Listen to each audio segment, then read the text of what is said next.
नमस्कार मेरे प्यारे साथियों, आज एक मैं महत्वपूर्ण टाइटल जिसका नाम है शास्त्रीय या प्राचीन अनुबंधन का सिद्धांत, ये जिसे हम यहाँ पर क्लासिकल कंडीशनिंग के नाम से भी जानते हैं। क्लासिकल कंडीशनिंग का जो कॉन्सेप्ट है पूरा का पूरा अंडरस्टैंडिंग लेवल का है। यदि हमारे पास यहाँ पर इसमें कुछ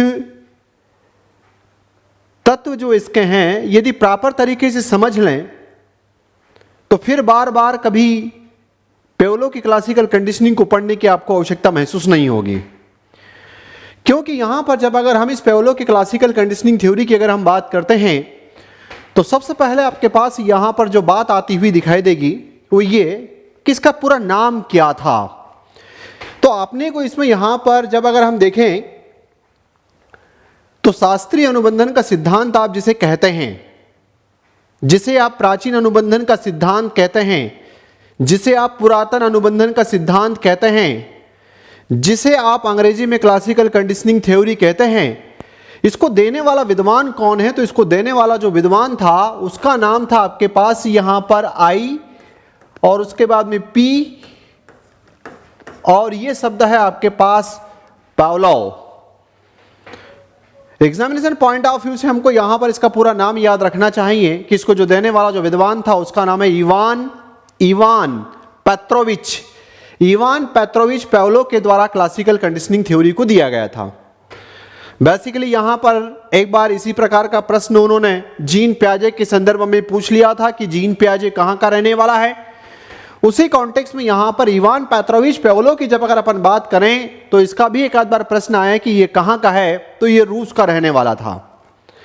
और बेसिकली जब अगर हम यहां पर इनकी बात करते हैं तो ये रूस के रहने वाले हैं और इनका जो जन्म है, इनका जन्म कब हुआ? तो इनका जन्म होता है 28 सितंबर 1949 को। 28 सितंबर 1949 को इनका 1849 को इनका जन्म होता है। तो ये अपने को इनमें यहां पर एनी हाउ कंडीशन में इनका सन याद रखना है 1849 का, क्योंकि जीन पियाजे की थ्योरी में ये प्रश्न पूछ चुके थे कि जीन पियाजे का जन्म कब हुआ था। उसका आंसर था आपके पास 1896। इनका आपके पास यहां पर आंसर है वो है आपके पास 1849। ये पॉइंट आपके पास यहां पर इनका जन्म है, सितंबर का महीना है, 28 तारीख है। 1936 में अगर हम देखते हैं तो इनका देहांत हो जाता है, 1936 में इनकी मृत्यु हो जाती है। उस संदर्भ में आपके पास यहां पर इवान पेत्रोविच पावलो के द्वारा जिस किसी एक प्राणी पर यहां पर इनका जो प्रैक्टिकल किया गया और वो प्रैक्टिकल किस पर था, तो आंसर है यहां पर कुत्ते पर। चूंकि यहां पर इन्होंने कुत्ते की लार का अध्ययन किया, इसलिए इनका अध्ययन बेसिकली इस नाम से पाचन तंत्र से संबंधित यहां पर इन्होंने काम किया। और इन्होंने क्या किया कि ये अपने प्रैक्टिकल में बकायदा यहां पर कुत्ते को लेते हैं, उसकी जो ग्रॉस नली है उस ग्रॉस नली में बकायदा सर्जरी करते हैं और एक नली की सहायता से इंस्ट्रूमेंट में यहां पर लार इकट्ठी होती रहती है। और पूरा का पूरा अध्ययन यही था और फोकस इस बात पर था, ध्यान से सुनिएगा, और फोकस इस बात पर था कि जब अनिच्छिक क्रियाएं होती हैं तो क्या अनिच्छिक क्रियाओं को भी बाहर की तरफ प्रकट किया जा सकता है। तो उसमें इन्होंने दम लगाया और कहा कि हां, प्रकट किया जा सकता है। तो पॉइंट आपके पास इसमें यहां से जो आपको मेन याद रखने वाली जो बात आती हुई दिखाई देती है वो ये है कि कुत्ते के ऊपर प्रयोग करते हैं, ग्रास नली में यहां पर उसमें सर्जरी करके एक नली की सहायता से स्लाइवा को रिस्पॉन्स के रूप में लेने का प्रयास करते हैं। और ये यहां पर भोजन इस तस्तरी में जो है उसके सामने जब आता हुआ दिखाई देता था तब उसके रिस्पॉन्स की बात यहां पर आती हुई दिखाई देती थी। जब ये बात अगर आपके पास यहां पर इसमें आ जाए तो फिर इसके बाद में इसमें जब आगे की तरफ बढ़ें तो इसमें यहां पर ये 3-4 शब्द हैं ऐसे, इन तीनों चारों शब्दों को आपको अच्छे समझना है। जैसे एक शब्द आया यहां पर बिफोर कंडीशनिंग, इसका मतलब है कि अनुबंधन से पहले। इसका जो जिस्ट गया वो आपके पास यहां क्या है, तो आप इसको ये कहते हो कि अनुबंधन से पहले। और अब इनको ध्यान से सुनना है कि अनुबंधन से पहले क्या।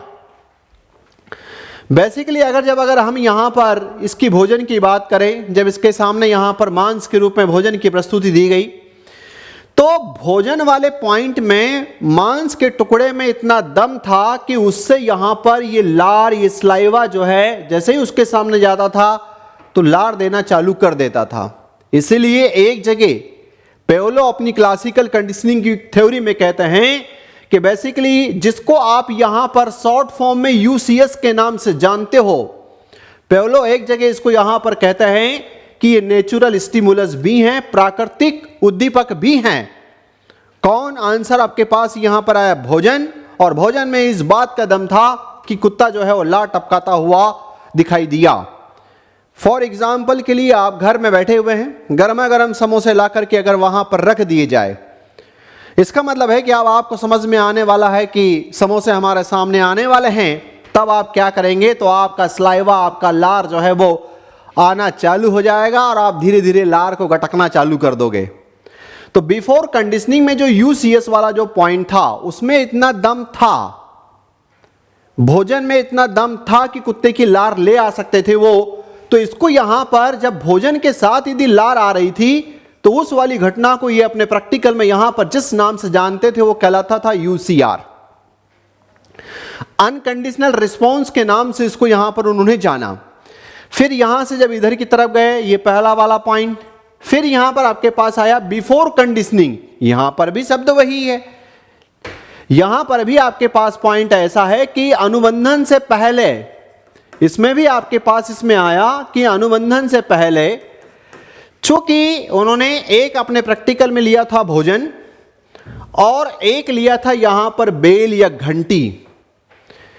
क्या इस घंटी में दम ऐसा था कि वो बेल को अगर बजाता तो कुत्ते के द्वारा स्लाइवा या लार दी जाती? तो आंसर आपके पास यहां पर आता है, इसमें यहां पर लिखा है नो स्लाइवेशन। इसका मतलब है कि कोई लार नहीं दे रहा है, कोई रिस्पॉन्स नहीं दे रहा है, क्योंकि घंटी में दम नहीं था। ठीक है, बज रही होगी घंटी, किस बात की घंटी? क्योंकि अभी तो हमने कंडीशनिंग नहीं कराई। जब कंडीशनिंग करा देंगे तभी तो इसके बाद फिर यहां पर घंटी में भी ये दम हो जाएगा कि वो लार निकलवा देगी।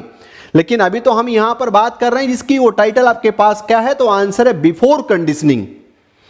तब इस सेंस में आप यहां से, इसमें इन्होंने इसको जो नाम दिया इस घंटी को, वो यहां पर दिया सीएस, जिसको कहा कंडीशनल स्टिमुलस, जिसको यहां पर हिंदी में कहा अनुबंधित उद्दीपक। और इसी के साथ तो हमको बाउंड बनवाना था, इसी के साथ तो हमको यहां पर बंधन करवाना था। तो उन्होंने अपने प्रैक्टिकल में एक जगह इसको यहां पर जो नाम दिया वो न्यूट्रल स्टिमुलस के नाम से भी जाना है। इसको न्यूट्रल स्टिमुलस किसको कहा? घंटी को कहा, क्योंकि घंटी में इतना दम नहीं था बिफोर कंडीशनिंग से पहले कि वो कुत्ते से लार निकलवा दे। तो इसलिए यहां पर आपके पास शब्द आया था, वो था नो स्लाइवेशन, कोई लार नहीं दे रहा था घंटी पर, भोजन पर दे रहा था। इसीलिए तो उसको प्राकृतिक उद्दीपक कहा, या उसीलिए तो हमने उसको अनकंडीशनल स्टिमुलस के नाम से जाना। और जब भोजन के साथ यदि लार आ रही थी तो उसी घटना को तो हमने यूसीआर कहा था। अब यहां से चलें तो इसकी तीसरी वाली जब पॉइंट अगर आता है तो उसने कहा ड्यूरिंग कंडीशनिंग, मतलब यहां वो कहना चाह रहा है कि अनुबंधन के दौरान, कि जिस समय हम ये काम करवा रहे हैं, तब यहां पर पॉइंट आए इसमें कि अनुबंधन के दौरान की जब अगर हम बात करें तो उन्होंने बेल बजाई, बेल के साथ यहां पर फूड, उसके लिए मांस रवाना करते हुए दिखाई दिए, कुत्ते ने लार देना चालू कर दिया। एक बात और ध्यान रखना है, यहां पर इसमें यह कहा जाता है कि ऐसा ना हो कि 1 घंटे पहले घंटी बजा दो और 1 घंटे बाद उसके पास भोजन ले जाओ, तो फिर कोई रिस्पॉन्स नहीं आएगा। इसमें एक आपको यहां पर एग्जामिनेशन पॉइंट ऑफ व्यू से इस बात को भी इसमें ध्यान रखना है कि ये दोनों जो है वो समान परिस्थिति में जाना चाहिए। फ्रैक्शन ऑफ सेकंड का अंतर हो सकता है कि यहां पर आपने घंटी बजाई और जो है वो 1 सेकंड का डिफरेंस के साथ आप उसके सामने भोजन ले जा रहे हैं, तब यहां पर कंडीशनिंग होगी। नहीं तो पता चला कि 2 घंटे पहले घंटी बजा के आ गए, फिर 2 घंटे बाद भोजन ले गए और कुत्ते से कहें कि चल रे कंडीशनिंग कर, संभावना यहां पर नहीं है, है ना। तो इस बात को ध्यान रखें, इसलिए यहां पर बीच में लगा हुआ है प्लस का साइन कि दोनों एक साथ में प्रस्तुत किए जाएंगे। क्या? ये था सीएस और ये था आपके पास यूसीएस, तो सीएस और यूसीएस को एक साथ प्रस्तुत करेंगे, तब उसके द्वारा जो है यहां पर ये जो पॉइंट आएगा वो लार देना चालू कर देगा। तो ऐसी स्थिति में भी अगर वो लार दे रहा है तो वो दे रहा है, उस लार को कहा गया यूसीआर, क्योंकि यहां पर अभी भी भोजन है और दम भोजन में ही है, घंटी में नहीं है। फिर एक बड़ी महत्वपूर्ण बात उन्होंने अपनी थ्योरी में ये कही कि जब हम ऐसा 1 बार, 2 बार, 3 बार, 4 बार, 5 बार, 6 बार, जब हम ऐसा यहां पर कई बार कर लेंगे, कई बार इस पर ट्रायल मार लेंगे, तो एक स्थिति ऐसी आएगी कि आप यहां पर आप इसको भोजन को हटाओगे, फूड को हटाओगे और घंटी के साथ आप इसमें यहां पर रिस्पॉन्स लेने का प्रयास करोगे, तब यहां पर आता हुआ दिखाई दिया आफ्टर कंडीशनिंग। मतलब हमने अनुबंधन करवा दिया किसके साथ? घंटी के साथ। किस बात का? लार देने का। क्या किया? भोजन को यहां से हटा दिया। तो पॉइंट अपने पास यहां पर जो इसमें आता हुआ दिखाई दिया उसको कहा आफ्टर कंडीशनिंग की जब बात करें तो बेसिकली इसमें उन्होंने कहा कि अनुबंधन के बाद, है ना। अब उन्होंने अनुबंधन के बाद ये आपके पास यहां पर आया इसमें बेल, इसको आपने यहां पर कहा CS कंडीशनल स्टिमुलस। अब यहां पर आपके पास भोजन नहीं है बीच में, लेकिन फिर भी पेवलो का जो कुत्ता है वो लार देता हुआ दिखाई दे रहा है, क्योंकि उसके साथ यहां पर घंटी के साथ आपने उसको एसोसिएट कर दिया और उसको ऐसा समझ में आने लगा कि अब मेरे लिए यहां पर कुछ न कुछ खाने को आने वाला है, इसलिए उसने यहां पर घंटी के बजते ही उसने लार देना चालू कर दिया। जब ऐसी स्थिति में जब आपके पास यहां पर बीच में भोजन नहीं था जिसको आपने UCS कहा, और तब अगर वो रिस्पॉन्स दे रहा है तो उस घटना में जो आने वाली जो लार थी उस लार को यहां पर नाम दिया गया, उसमें से वहां पर U हट गया और रहा आपके पास यहां पर CR, जिसको कहा कंडीशनल रिस्पॉन्स के नाम से हम यहां पर जानते हैं। तो ये पॉइंट आपके पास इस रूप में आता हुआ दिखाई देगा। मेरे हिसाब से यदि इन बातों को आपने सही ढंग से अगर सुन लिया है तो बहुत सारी चीजें अब आपके पास इसमें से यहां पर आ चुकी हैं। एक आपको मैं यहां पर और स्थिति बताऊं, पेवलो ने अपने प्रैक्टिकल में क्या किया, तो बेसिकली पेवलो ने अपने प्रैक्टिकल में कि क्या केवल CS के रूप में घंटी ही ली जा सकती है? नहीं, जरूरी नहीं है। एक आध बार जब अपना वो प्रैक्टिकल करते हैं तब वहां पर लाइट के साथ भी वो प्रैक्टिकल करते हैं कि इधर लाइट चलाना, साथ में भोजन देना, लार आना, लाइट चलाना, भोजन देना, लार आना, लाइट चलाना, भोजन देना, लार आना, लाइट चलाना, भोजन नहीं देना, लार का आ जाना। तो प्रकाश के साथ भी उन्होंने, लाइट के साथ भी उन्होंने अपनी कंडीशनिंग को यहां पर आगे की तरफ बढ़ाया है। अब यहां से इसमें आगे की तरफ जो है अपन चलते हैं इसमें। अब इसका अगला जो कुछ और मुख्य जो बातें हैं उसमें उसको अपन देख लें कि और इसमें से यहां पर क्या हो ताकि अपना प्रश्न गलत ना होने पाए। जैसे इसमें यहां पर जब अगर अपन देखते हैं तो बेसिकली जो पॉइंट आया आपके पास इसका कि जब ओरिजिन की बात करते, उत्पत्ति की बात करते हो, तो उत्पत्ति इसका 19वीं शताब्दी के आसपास की थ्योरी है, ये 20वीं शताब्दी के आसपास की थ्योरी है ना। 1904 में इसे, आपको ये पता है, आपने देखा है इसमें 1904 में इनको इसके प्रैक्टिकल के लिए यहां पर नोबेल पुरस्कार मिला था। और आपको ये भी याद हो गया यहां पर कि मनोवैज्ञानिक से पहले फिजियोलॉजिस्ट थे, शरीर विज्ञान का ज्ञाता आदमी था। जैसे जीन प्याजे की बात करते हो तो जूलॉजी का ज्ञाता था, ये आपके पास यहां पर शरीर विज्ञान का ज्ञाता था, जिन्होंने पाचन तंत्र पर अध्ययन करने के कारण सन 1904 में इसे मेडिसिन के क्षेत्र में नोबेल पुरस्कार दिया गया था। और इस बंदे के जन्म की बात करते हैं तो इनका जन्म कब होता है, तो ये आपके पास आता है कि जो अपन ने यहाँ पर कहा 26 सितंबर, समय वहाँ 28 आ रहा था, 26 सितंबर 1849 को इनका जन्म होता है। इसका मतलब ये है कि जब अगर आप देखोगे तो आपकी स्वतंत्रता से लगभग 98 ईयर पहले इनका जन्म हो चुका था, मतलब आपके देश की स्वतंत्रता से पहले। प्रयोग किस पर किया, तो आंसर यहां पर आया कि इन्होंने जो प्रयोग किया, जो एक्सपेरिमेंट किया, वो किस पर किया, तो डॉग पर किया, कुत्ते पर किया।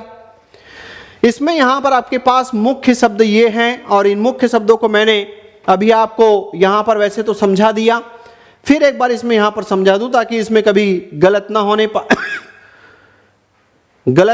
पाए आपके पास। इसमें जैसे इसमें आया UCS, इसके पूरे प्रैक्टिकल में जिसको अनकंडीशनल स्टिमुलस कहा गया है, UCS इसमें यहां पर क्या था, तो आंसर था भोजन।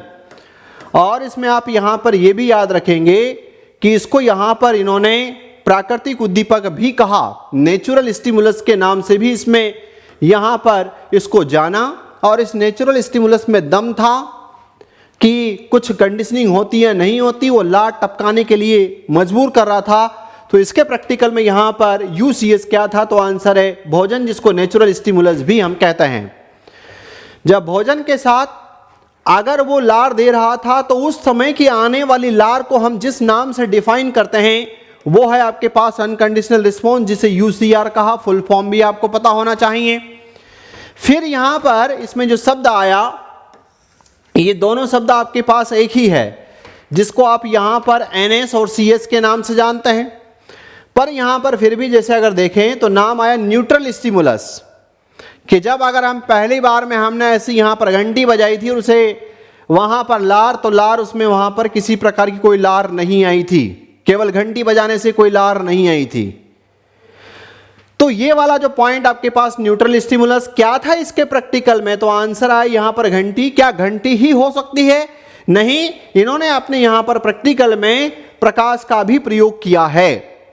फिर यहाँ पर आया अनुबंधित उद्दीपक, इसको कहा कंडीशनल स्टिमुलस। मतलब यही एनएस आपके पास जब कंडीशनिंग हो जाती है तो उसको सीएस के रूप में जाना और पहचाना गया, जिसको यहां पर नाम दिया गया वो कहा गया कंडीशनल स्टिमुलस। ये भी वही है, ये भी आपके पास यहां पर क्या है, तो आंसर इसमें आया कि ये भी आपके पास घंटी है, ये भी आपके पास प्रकाश है। लेकिन जब आपने कई बार घंटी या प्रकाश के साथ उसको जब भोजन दिया और एक समय ऐसा आया कि आपने वहां से भोजन को हटा लिया और केवल यहां पर घंटी बजाने पर उसके द्वारा जब रिस्पॉन्स दिया जा रहा था, तो तब यहां पर आपके पास उसका जो नाम आता हुआ दिखाई दिया वो है इसमें सीएस। सीआर क्या है? तो सीआर का मतलब आपके पास यहां पर कंडीशनल रिस्पॉन्स के रूप में अपन इसको जानते हैं, कंडीशनल रिस्पॉन्स के रूप में आप इसको जानते हो। यहां क्या था, यहां देखो ये यूसीआर तब होता है जब यूसीएस साथ में होता है।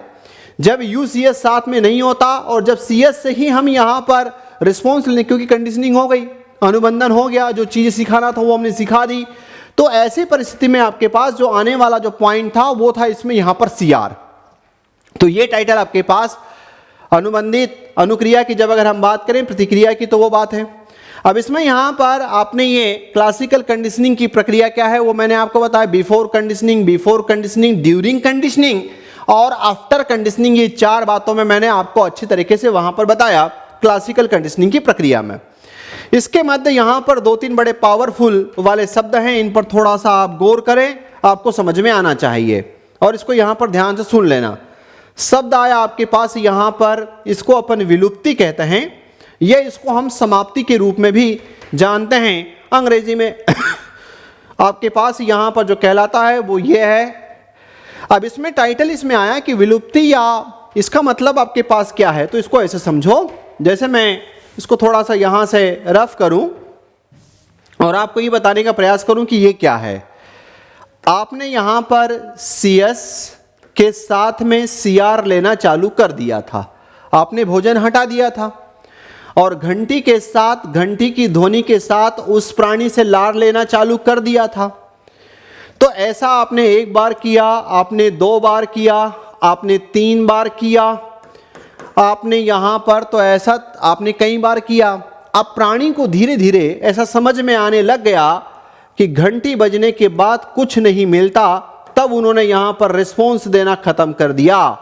तो इस घटना को पेवलो ने अपनी थ्योरी में जिस नाम से जाना, उसने ये कहा कि जो हमने इनके साथ अनुबंधन करवाया था वो समाप्ति की तरफ चला गया, वो विलुप्ति की तरफ चला गया। तो वो पॉइंट आपके पास यहां पर एग्जिस्टेंशन या विलुप्ति या समाप्ति के रूप में डिफाइन किया गया है ना। फिर यहां पर आया इसमें स्वतः स्फूर्त पुनः प्राप्ति, इंग्लिश वर्जन है इसका स्पॉन्टेनियस रिकवरी। स्पॉन्टेनियस रिकवरी क्या है, तो ये इसके आगे की स्टेप है, यहां ध्यान से सुन लेना। बेसिकली अब केवल घंटी की ध्वनि पर उसने रिस्पॉन्स देना बंद कर दिया। हां, तो आपने कहा कि एक काम करो, प्राणी को अब आराम करने दो, प्राणी को अब सोने दो, इसको विश्राम करने दो। जैसे ही प्राणी विश्राम कर लेगा, जैसे ही वो आराम कर लेगा और फिर उसको वापस यहां पर प्रैक्टिकल करने के लिए लाएंगे और फिर हम यहां पर घंटी बजाएंगे, फिर हम यहां पर घंटी बजाएंगे। जैसे ही हमने यहां पर घंटी बजाई तो उसने यहां पर CR दे दिया। इसी घटना को जिस नाम से जाना वो कहलाया आपके पास यहां पर स्वतः पुनः प्राप्ति, या इसको स्पॉन्टेनियस रिकवरी कहते हैं। जुड़े हुए हैं, विलुप्ति में समाप्त तो हो गया, ठीक है। बोले प्राणी को आराम करने दो, कीवर्ड है आराम करना, विश्राम करना। प्राणी को जरा आराम करने दिया, विश्राम करने दिया, तब उसके बाद में यहां पर प्राणी को फिर वापस जब प्रैक्टिकल के लिए लाए और भोजन नहीं दिया, UCS नहीं दिया, हमने यहां पर घंटी बजाई और उसने रिस्पॉन्स दे दिया। उसको हम यहां पर जिस नाम से जानते हैं वो कहलाता है आपके पास स्वतः पुनः प्राप्ति। अगला शब्द आया इसमें यहां पर सामान्यीकरण। सामान्यीकरण का मतलब है आपके पास यहां पर जनरलाइजेशन। जनरलाइजेशन इसमें यहां पर क्या था? तो जनरलाइजेशन में बहुत सिंपल से टर्मिनोलॉजी से इसको याद कर लीजिएगा। जैसे फॉर एग्जांपल के लिए अगर मेरे पास यहां पर अगर थाली हो और मैं इस थाली को इस प्रकार से यहां पर बजा दूं, उसके साथ मैंने भोजन दिया, उसने वहां पर लार दी। अगली बार मैंने मोबाइल बजाया, उसके साथ उसको भोजन दिया, उसने लार दे दी। अब उसको समझ में आ गया कि जब मेरे पास यहां पर किसी प्रकार की मेरे कानों में कोई ध्वनि आई तो मैं हर एक ध्वनि पर अपना रिस्पॉन्स दूंगा, मैं हर एक ध्वनि पर मैं लार टपकाऊंगा। उस वाली घटना को प्याजे ने अपने सिद्धांत में यहां पर जिस नाम से जाना वो कहला इसमें जनरलाइजेशन, या उसको आप सामान्यीकरण के रूप में आप डिफाइन करते हैं, है ना। उसको हम यहां पर सामान्यीकरण या जनरलाइजेशन के नाम से जानते हैं। इसका मतलब है कि किसी भी प्रकार की ध्वनि पर जब हमारे द्वारा यहां पर रिस्पॉन्स दे दिया जा रहा है तो उस घटना को प्याजे ने इसमें यहां पर कहा सामान्यीकरण या जनरलाइजेशन के नाम से जानते हैं। फिर पॉइंट आया आपके पास यहां पर डिस्क्रिमिनेशन, शब्द आया आपके पास यहां पर भेदभाव, या आया इसमें विभेदीकरण। ये क्या है? बड़ा नाम से स्पष्ट है कि भेदभाव इनके थ्योरी में क्या कहलाता है। जब अगर यहां पर भेदभाव की बात करते हैं तब भेदभाव के संदर्भ में ऐसा है कि मैंने यहां पर थाली बजाई, इस थाली पर जो है उसको अगर कुछ नहीं दिया तो उसने भी कोई रिस्पॉन्स नहीं दिया। मैंने अगली बार घंटी बजाई, उसके साथ भोजन दिया, उसने रिस्पॉन्स दिया। फिर मैंने यहां पर वापस मोबाइल की घंटी बजाई, कुछ नहीं दिया, उसने रिस्पॉन्स नहीं दिया। फिर मैंने वापस यहां पर घंटी बजाई और उसके साथ में मैंने उसको भोजन दिया, उसने लार दिया। अब उसको ये समझ में आने लग गया कि एक पर्टिकुलर प्रकार का साउंड मेरे कानों पर आता है और उस साउंड पर ही मुझे रिस्पॉन्स देना है। हर किसी साउंड पर मुझे रिस्पॉन्स नहीं देना है, चाहे थाली की आवाज़ हो चाहे मोबाइल की।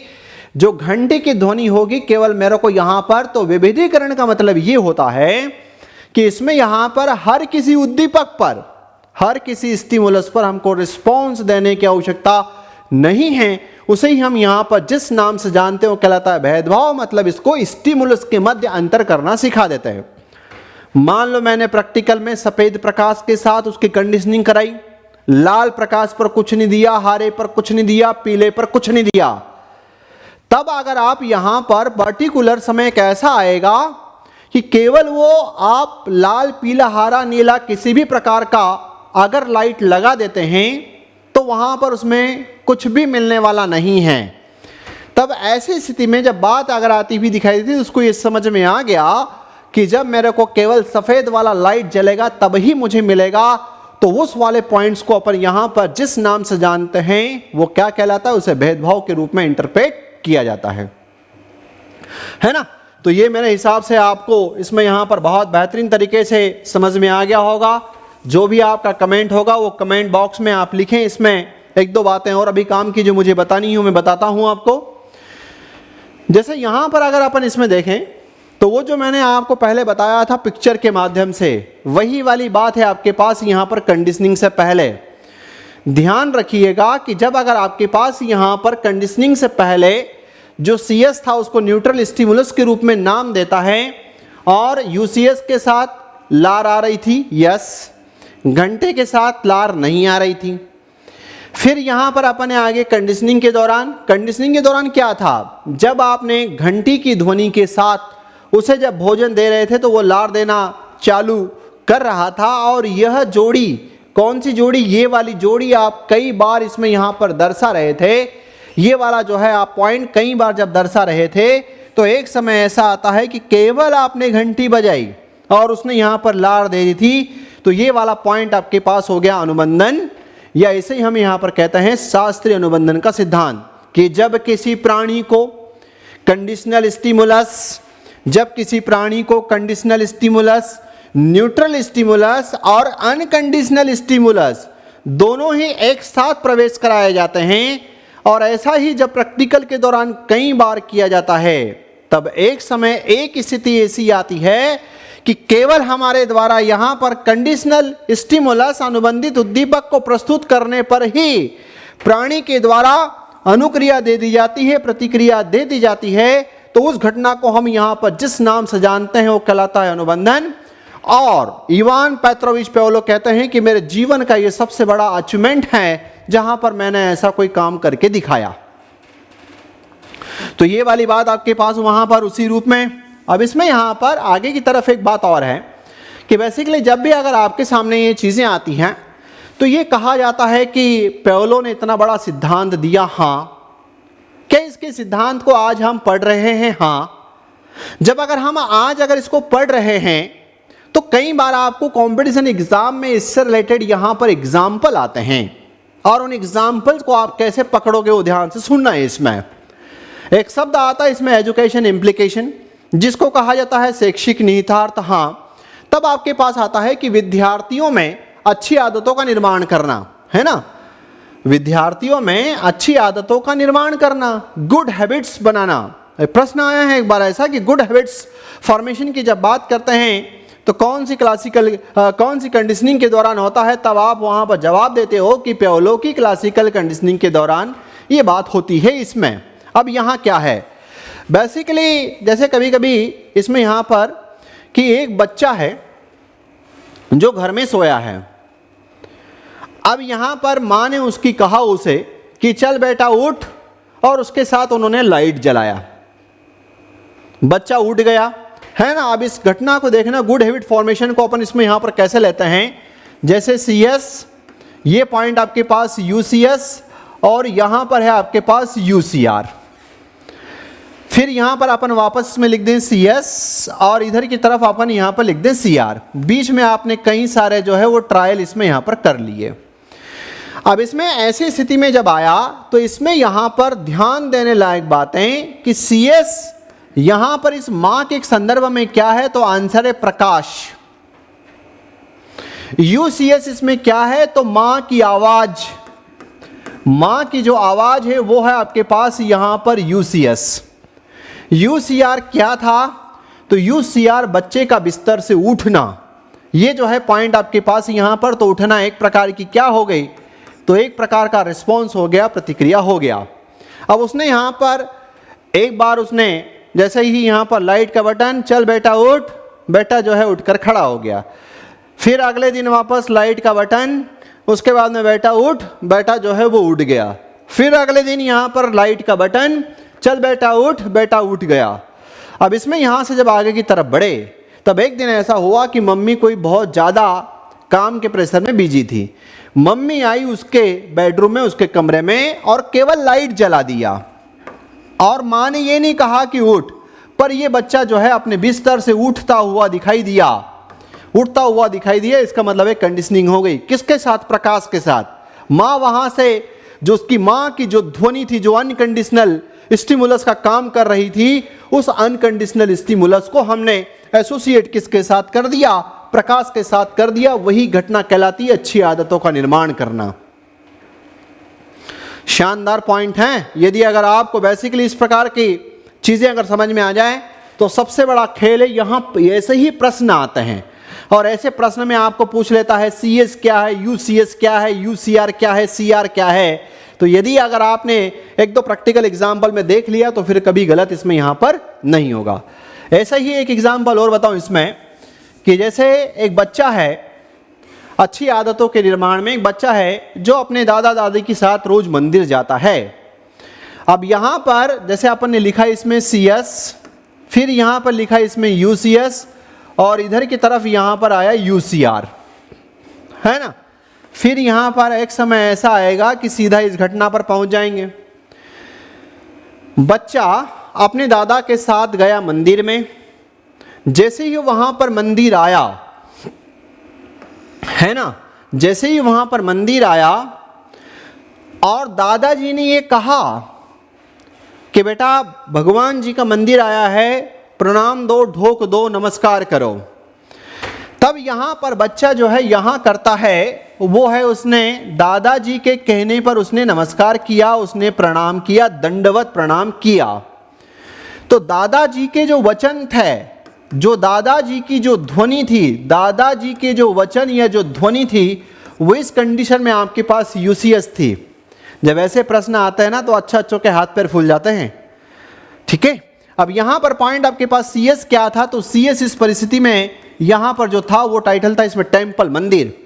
क्योंकि पहले ऐसा नहीं था कि मंदिर के आते ही वो यहाँ पर दंडवत प्रणाम नहीं कर रहा था, लेकिन जब अगर उसके सामने ऐसा दादा ने 1 बार, 2 बार, 3 बार, 4 बार, 5 बार कराया, फिर दादा अगले दिन गए, छठे दिन दादा का कोई दोस्त मिल गया, दादाजी अपनी बातों में मशगूल हो गए। अब जैसे ही उसने यहाँ पर मंदिर को देखा, जैसे ही उसने मंदिर को देखा, और दादा ने यहाँ पर कहा नहीं, क्योंकि दादा तो अपने दोस्त के साथ पुरानी यादें ताज़ा करने में लगे हुए थे, और बच्चे ने जब वहाँ पर दंडवत प्रणाम कर दिया तो उस वाली घटना को हम यहाँ पर जिस नाम से जानते हैं वो कहलाता है आपके पास यहाँ पर अनुबंधन, उसे ही कहा जाता है क्लासिकल कंडीशनिंग की थ्योरी। इससे बेहतर, इससे बढ़िया और कुछ नहीं हो सकता, है ना। ऐसे ही एग्जाम्पल आते हैं जब अगर आप सीटेट और आदि प्रकार के एग्जाम भी देते हो तो वहाँ ऐसे अप्लाइड वाले क्वेश्चन आते हैं। 1-2 जगह अगर आपने इसमें यहाँ पर समझ लिया तो फिर बाकी इसमें आपको दिक्कत यहाँ पर आने वाली नहीं है। अब चलते हैं यहाँ से, इसमें जैसे पॉइंट आया आपके पास पशुओं को प्रशिक्षण में, तो ये जब पशुओं के प्रशिक्षण की बात करें तो यहाँ पर अपन ने लिया कि 1 पॉइंट आपके पास CS, 1 पॉइंट आपके पास UCS, 1 आपके पास यहाँ पर UCR। ये घटना को हम कई बार करेंगे जिसको हमने यहाँ पर नाम दिया प्रयास। फिर एक स्थिति ऐसी आएगी कि सीधा हमारे पास यहाँ पर CS और इधर CR आएगा। कैसे, देखते हैं। बेसिकली आपने आपके जीवन में बंदर बंदरिया का जो मदारी का खेल है वो देखा होगा। जब बंदर बंदरिया का मदारी का खेल अगर आपने देखा होगा तो उसमें वहाँ पर क्या है, तो इसमें यहाँ पर बंदर को एक सिखाना है। क्या सिखाना है, तो उसको ये है कि सेठ जी आए, राम राम करो। तो क्या बंदर इतनी आसानी से राम राम कर देगा? सवाल ही नहीं उठता। जब भाई सेठ जी आए हैं, तेरे जरा बंदरिया को लेकर के आ जरा गाड़ी से, तब वो इस प्रकार से यहाँ पर जब जाता हुआ दिखाई देता है गाड़ी को, तो क्या इतना आसान है? वो आंसर है यहाँ पर नहीं। तब क्या है, तो इसमें यहाँ पर ये पॉइंट है कि यहाँ UCS के रूप में ये जो बेसिकली जो पशु पक्षी होते हैं, ये जो पशु होते हैं, इन पर यहाँ पर पड़ती है छड़ी की मार। जैसे ही उसको कहा, जैसे ही उसे कहा यहाँ पर, जैसे ध्वनि थी सेठ जी आए, है ना, सेठ जी आए, राम राम कर, तो ये बेसिकली यहाँ पर इस प्रकार की ध्वनि गई। तो वो था पॉइंट आपके पास, पर वो उससे राम राम नहीं कर रहा था। जैसे ही उसने वहां पर नहीं करा तो उसके जो बंदर के आगे वाले हाथ है उस पर पड़े यहाँ पर डंडे, छड़ी इधर पड़ी, इधर पड़ी, इधर पड़ी, और फिर उसको यहाँ पर उठा करके ऐसा कर दिया। तो फिर उसने यहाँ पर क्या करा कि उसने हाथ उठा करके राम राम कर दिया, हाथ उठाया और उसने यहाँ पर राम राम कर दिया। अब ऐसा 1 बार, 2 बार, 3, देखो सेठ जी के कहने से बंदर राम राम नहीं कर रहा था और न सेठ जी की ध्वनि में इतना दम था, लेकिन इस छड़ी की मार में इतना दम था कि वो जो है उसके हाथों को यहाँ पर इस प्रकार से ले जाने के लिए सक्षम थी यहाँ पर, क्योंकि ये एक प्रकार का अनकंडीशनल स्टिमुलस था, है ना। तब अगर आपके पास यहाँ पर इस प्रकार की जब अगर आप बात आती हुई दिखाई देती है, तो ऐसा ही जब प्रैक्टिकल में कई बार कर लेता है वो, तो जब एक समय आपके सामने वास्तव में जब वो सामने आता है, जब मदारी खेल का खेल दिखाता है आपको बंदर के साथ, और तब वहां पर ये बात आती हुई दिखाई देती, तो कहता है सेठ जी आए, राम राम कर। बंदर फटाक से ऐसा राम राम आपको कर देता है तो वो घटना आपके पास यहां पर क्या कहलाई, उसे हम अनुबंधन कहते हैं। क्यों? क्योंकि आपके सामने बंदर को वो छड़ी से उसके आगे के पैरों पर, हाथों पर वो मार नहीं सकते, है ना। लेकिन जब इनकी ट्रेनिंग होती है तब उस दौरान यहां पर इस प्रकार की बातें आती हुई दिखाई देती है। तो चाहे शेर को, चाहे गधे को, चाहे बंदर को, जब इस प्रकार के सर्कसों में जब सर्कस में ये अपना रोल दिखाने के लिए आते हैं, जब उनकी ट्रेनिंग होती है तो इसी प्रकार से ट्रेनिंग होती हुई दिखाई देती है इसमें। तो ये पॉइंट था आपके पास यहां पर कि पशुओं को प्रशिक्षण देने में भी क्लासिकल कंडीशनिंग थ्योरी काम में आती हुई दिखाई देती है। इसीलिए तो कुछ जगह ये बात आ गई कि बेसिकली यहां पर कोई कितना भी ठस क्यों न हो, पेवलो की क्लासिकल कंडीशनिंग की सहायता से उसमें कुछ आदतों का निर्माण या उसमें जो है यहां पर किसी न किसी प्रकार की उसको ट्रेनिंग दी जा सकती है। आंसर है यस। फिर यहां पर आया आपके पास भय दूर करने में, ये बड़ा अच्छा पॉइंट है और ये प्रश्न कई बार आ रहा है। यहां पर इस नाम से आता है काउंटर कंडीशनिंग, शब्द आपके पास आता है यहां पर कि काउंटर कंडीशनिंग क्या होती है। तो जब काउंटर कंडीशनिंग की बात करते हैं तो इसे हिंदी में कहते हैं प्रति अनुबंधन।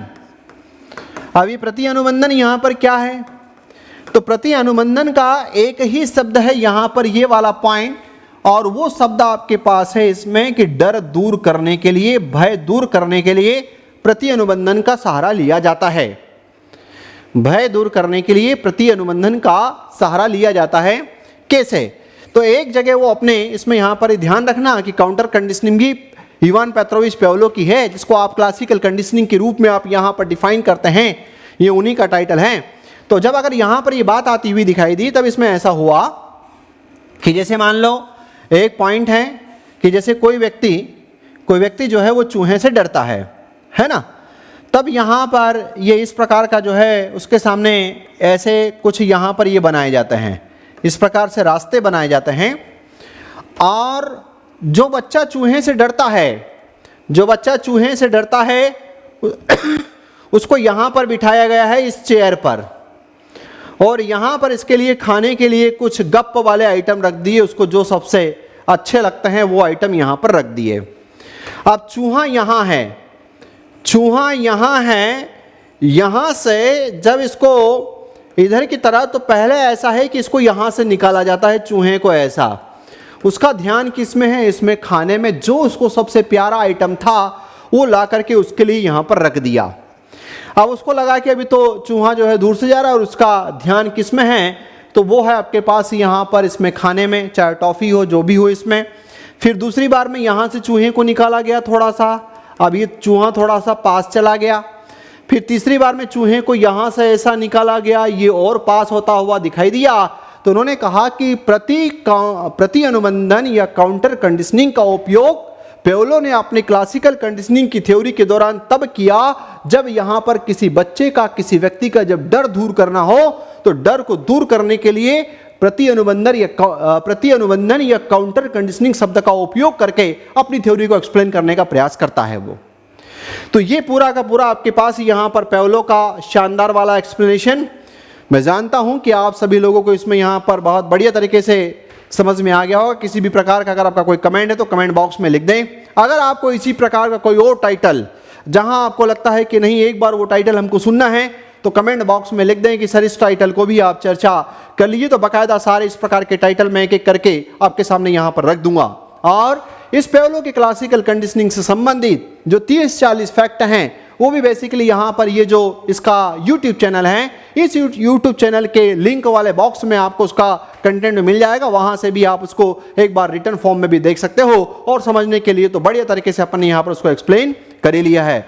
और इसके अच्छे बढ़िया वाले नोट्स अगर आपको CTET या MP-TET या इस प्रकार के नोट्स की आवश्यकता पड़ती है, तो इनका जो है एक चैनल है, उस चैनल से आप यहाँ पर नोट्स भी ले सकते हो। और उस चैनल का नाम जो है वो है आपके पास, एप्लीकेशन का नाम है Exam8080 है ना। प्ले स्टोर से इसको आप डाउनलोड करके आप अपने यहाँ पर बढ़िया वाले नोट्स बना सकते हो, और इस पे भी यहाँ पर कई सारी कक्षाओं का लुत्फ जो है वो आनंद उठा सकते हैं यहाँ पर। तो इससे बढ़िया यहाँ पर क्लासिकल कंडीशनिंग कुछ होगी नहीं, और आज के बाद आपका क्लासिकल कंडीशनिंग में प्रश्न गलत नहीं जाएगा, ऐसी मेरी उम्मीद है। ठीक है, तो इस सेशन को अपन यहीं पर विराम देते हैं। जय हिंद, जय भारत।